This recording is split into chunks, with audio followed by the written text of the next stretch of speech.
Perkenalkan, kami dari kelompok 5A Praktikum Biokimia 1 dengan saya sendiri Nesya Nasabila dengan ujung NIM 033. Saya Fajri Arkida dengan ujung NIM 027. Saya Musri Mawati dengan ujung NIM 03. Saya Nabila Dawiyah dengan ujung NIM 043. Nah, di sini kami akan menampilkan prosedur praktikum penentuan kadar glukosa dengan metode Antron. Tujuan, mahasiswa mampu bertanggung jawab mengelola, mendesain, melaksanakan, dan melaporkan eksperimen uji lipid. Materi singkat.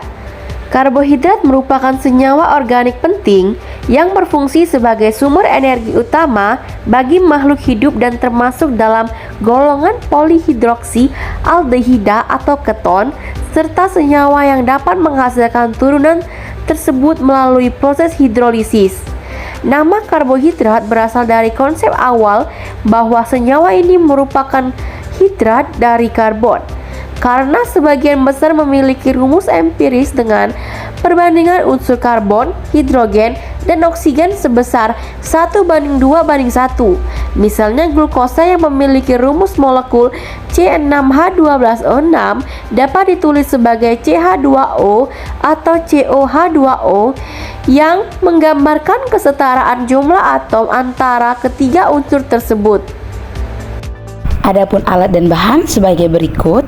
Prosedur percobaan yang pertama, sebanyak 100 mg sampel tepung jagung dicampur dengan larutan 10 ml HCl 2,5N untuk dihidrolisis. Yang kedua, campuran sampel tersebut dipanaskan dalam water bath, atur suhu pada 100 derajat Celcius selama 3 jam untuk dihidrolisis. Setelah dihidrolisis, sampel disentrifugasi dengan kecepatan 8000 rpm selama 3 menit, kemudian supernatan yang terbentuk digunakan sebagai ekstrak. Yang kelima, siapkan 7 tabung reaksi, berikan label. Buat larutan standar glukosa dengan konsentrasi 1 mg per 1 ml. Masukkan 0,2, 0,4, 0,6, 0,8 atau 1 ml larutan glukosa standar ke dalam tabung reaksi berlabel S1 sampai S5. Kemudian tambahkan air suling hingga volumenya 1 ml. Yang kedelapan, masukkan air suling 1 ml ke dalam tabung reaksi berlabel blanko. Selanjutnya masukkan 0,2 ml sampel ke dalam label X, tambah air suling sampai volume 1 ml. Tambahkan 4 ml reagen Antron setiap tabung sampai terbentuk warna hijau. Masukkan tabung reaksi ke dalam water bath dan panaskan secara hati-hati selama 8 menit. Dinginkan larutan secepat mungkin dan ukur densitasnya menggunakan fotolistrik kalorimeter dengan panjang gelombang 602 nm. Catat data yang diperoleh dan buat grafiknya. Selanjutnya, pembahasan pada percobaan penentuan kadar glukosa secara metode Antron ini. Prinsip yang digunakan adalah terjadinya reaksi antara glukosa dengan reagen Antron di dalam suasana asam kuat yang berasal dari asam sulfat pekat dalam kondisi panas. Molekul karbohidrat akan mengalami dehidrasi membentuk turunan purpural yang kemudian bereaksi dengan senyawa Antron menghasilkan kompleks berwarna hijau kebiruan. Warna yang terbentuk ini memiliki intensitas yang sebanding dengan jumlah glukosa yang terdapat dalam larutan. Semakin tinggi kadar glukosa, maka semakin pekat warna yang dihasilkan. Dan hal tersebut dapat diukur menggunakan spektrofotometer pada panjang gelombang tertentu. Dalam praktikum ini, sampel yang digunakan adalah tepung jagung yang mengandung polisakarida berupa pati dengan komponen utama amilosa dan amiloktelin yang dapat dihidrolisis menjadi glukosa sederhana.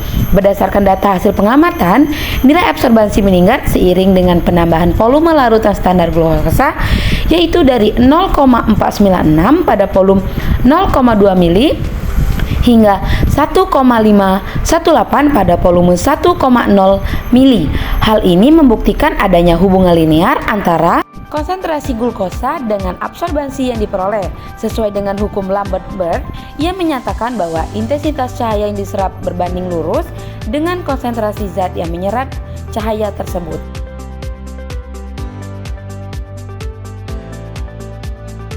Pertama, nilai absorbansi larutan standar glukosa meningkat seiring dengan bertambahnya konsentrasi, menunjukkan hubungan linear antara kadar glukosa dan interaksi warna hijau yang terbentuk. Kedua, warna hijau kebiruan yang muncul menandakan terbentuknya kompleks antara hidrometil furfural dari hasil dehidrasi glukosa dengan reagen Antron. Ketiga, sampel tepung jagung menghasilkan nilai absorbansi 2,321 dengan kadar glukosa sekitar 12 mg per liter, menunjukkan bahwa pati berhasil terhidrolisis menjadi glukosa. Yang keempat, metode Antron terbukti sensitif dan akurat dalam mendeteksi kadar glukosa menggunakan spektrofotometer pada panjang gelombang 620 nanometer. Yang kelima, percobaan berhasil menunjukkan bahwa semakin tinggi konsentrasi glukosa, semakin besar nilai absorbansi yang diperoleh sesuai teori Lamberberg. Baiklah, itulah yang dapat kami sampaikan. Kami akhiri. Wassalamualaikum warahmatullahi wabarakatuh.